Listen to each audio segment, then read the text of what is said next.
joined today to making their case. Republicans have stepped up their attacks on House Speaker Nancy Pelosi. And Cameron, according to a report in today's Wall Street Journal, that may be the central element in the Republican campaign strategy for midterm elections next year. From the National Republican Congressional Committee saying it hopes General Stanley McChrystal will, quote, put Pelosi in her place for her comments about Afghanistan, to House Minority Leader John Boehner ripping Pelosi for not insisting that Ways and Means Chairman Charlie Rangel, a Democrat, step down in the wakes of an ethics investigation. Has the GOP found a strategy to win back Congress? Here to make their case are Peter Slutsky, a blogger on DoubleSpeak and the Huffington Post, and Amanda Carpenter, reporter and blogger for the Washington Times. Amanda, the focus on Nancy Pelosi, is that really the Republicans' best card for 2010? Well, I think it makes sense for House Republicans to target her because she is the Speaker of the House. This article looked at the National Republican Campaign Committee, which of course works to get Republicans in the House elected. So it makes sense. She's in power. If they don't like the way things are, she's ultimately responsible. And Peter, according to the most recent NBC News Wall Street Journal poll, 44% of respondents had negative feelings about Ms. Pelosi. 27% had positive ones, with the remaining 29% either neutral or not sure. Given those poll numbers, it does make it hard to resist if you're a Republican running for the House. Well, first of all, Congress has low approval ratings, so if you look at the aggregate of those numbers, that's not a good picture for either party. Secondly, if you look at polls, Mitch McConnell and John Boehner also are in the 20s as far as their approval rating. And lastly, I'll say, it's a really hard job to be Speaker of the House, especially in this climate, in this political environment.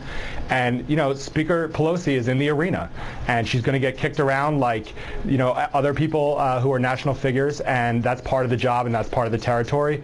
But ultimately, the way back for Republicans, and I think Amanda would hopefully agree with this, is through ideas and through action, and that's where they need to be focused on at this point in time. Amanda, I'll let you respond to that ideas and action, but I want to follow up what David was talking about with these polling numbers out there regarding the negative feelings some have toward the Speaker of the House.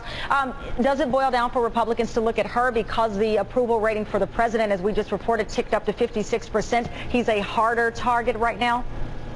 Yeah, I think that's a big part of this. And, this isn't just limited to House Republicans either. I was at a polling meeting at the RNC that was open to reporters. That's the Republican National Committee, talking about how they were going to include some targeting towards Nancy Pelosi. And the reason is that, one, they said her unfavorables are very high, but also the intensity of people feeling unfavorable towards her. They said that was comparable to how liberals felt towards Newt Gingrich in 1993 and 1994. And they tested very specific words. The top two that they found were partisan and polarizing. So I think you can expect to see more of those words targeted towards her from Republicans across the board, not just in the House. Peter, your view. Well, as I said, Nancy Pelosi is in a unique position. She's the Speaker of the House. She's very proud of that. Last week we saw that when she was asked to comment on the NRCC email about putting Pelosi in her place. She said, I am in my place. I'm the Speaker of the House, and I've earned it, and she has. And if you look at her career and you read about her and you see where she came from and what she's done, she's had a really interesting rise to power.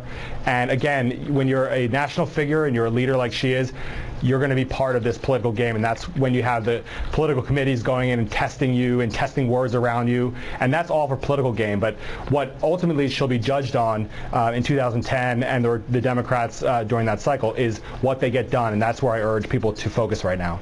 And Amanda, is there a danger, though, for Republicans that if the attack seems to be, oh, Nancy Pelosi ought to be back in her place, and the attack seems less about Nancy Pelosi's policies and more in the fact that she's a woman? Yeah, I think there is a danger in that. And we saw that earlier this year when the RNC put out an ad comparing her to a Bond girl. I don't know if you remember that one. It was Pelosi galore, which was a little distasteful. And I think, this one's a little tone deaf about putting her in her place. But they do need a target. Obama's too popular. I don't think Reid's exciting enough. And Nancy Pelosi, she opens herself up to sometimes of a caricature. She can fumble around in press conferences sometime, and that kind of stuff makes great campaign commercials for the Republicans.